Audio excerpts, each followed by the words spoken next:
There's kind of been a theme to all of my books, all 6 of them, although they cover all sorts of different subjects. And if I could boil it all down to, it's having a realistic attitude towards life. It's to not to be able to look at yourself with a degree of honesty and say, these are my strengths, these are my weaknesses. To be able to look at people and understand some of who they are and not project onto them your own emotions and not see into them what you want to see into them, but who Brian Elliott actually is, a process of kind of empathy and this sort of social skills that we can develop, and the ability to see the world as it is. These are the trends happening in the world. This is the future of my career. This is where the world is going. You have that kind of realistic attitude, it's like a sharp diamond. It'll cut through anything. You imagine if just you had one of those powers. If you could see into people and see through their smiling masks and understood what's really going on, imagine the power you would have. It'd be amazing. Can I ask you, do you think that you've changed significantly, as Robert, who you are? I think, identity, I kind of feel like I'm still kind of figuring out who I am. But at the same time, in the same breath, I would say I sort of feel like about every decade, I kind of reinvent myself or rediscover myself. Have you had that experience?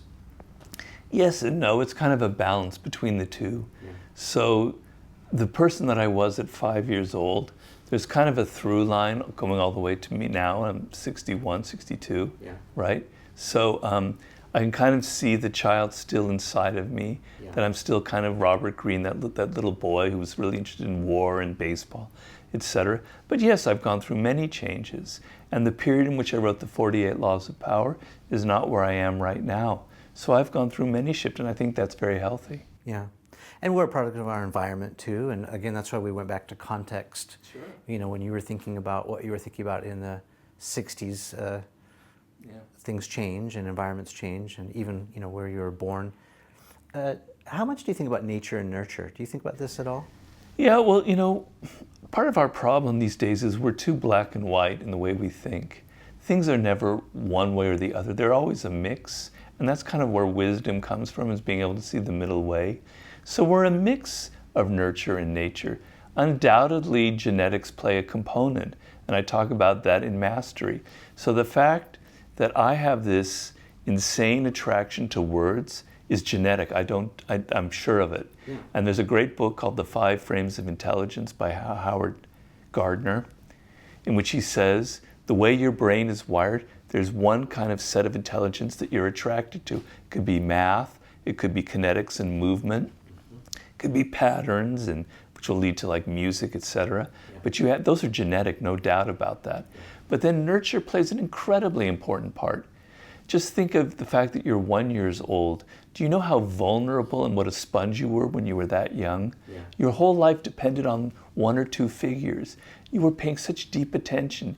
Do you know how the power that has on you? You're not aware to this day how you were formed in those first months of your life in a completely pre-verbal way.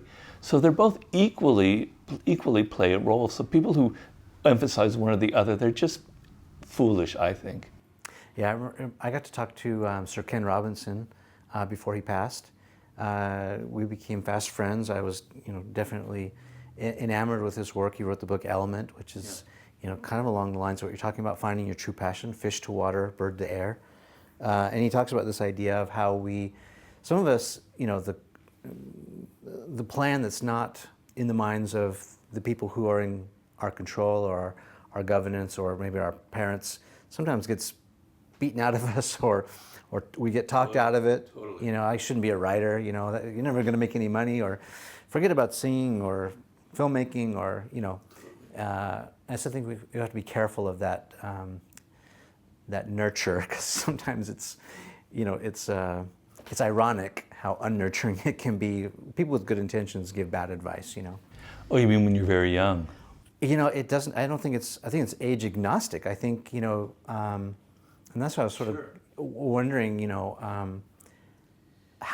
are the signals to know whether you should pivot or give it up and go to law school? A lot of people will just quit, and so it's always on my mind, because maybe I'm close to it all the time. I come right up to the to the bubble, and then something happens good, and then I can go back and I don't have to break through. Well, it all comes to, so I was talking about a realistic attitude, it all comes down to being able to see into yourself with a degree of clarity. So the great psychologist Abraham Maslow called it, I believe, impulse voices.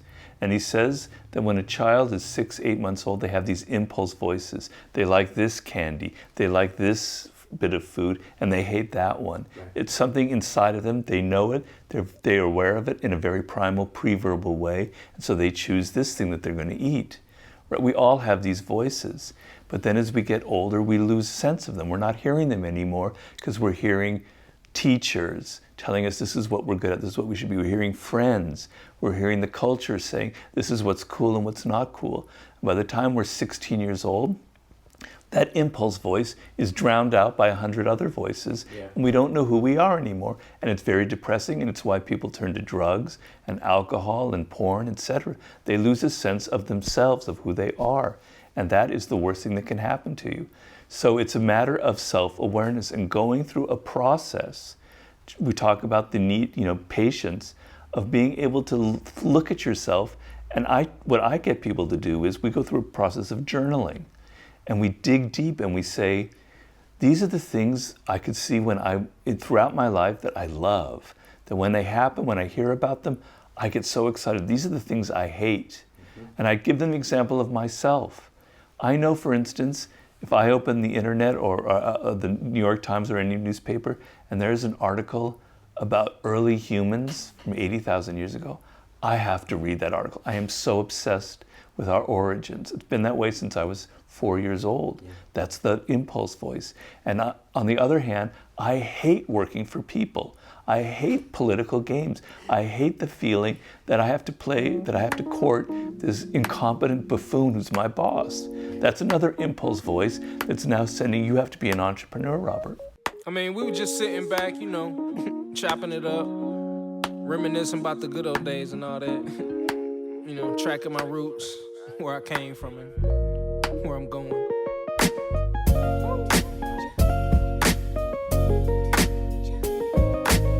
But like I say, man, always said it. It's not about the destination. Nope. It's all about the journey. Ain't nothing changed but the weather. The dangling carrot that hang from the rear view. Your dreams in the past ain't nowhere near you. Backseat drivers got nothing but 2 cents. Shotgun riders too biased, they all liars. I should get an A for effort, I'm too tired. But I'm never giving up, that's why I'm kinda admired.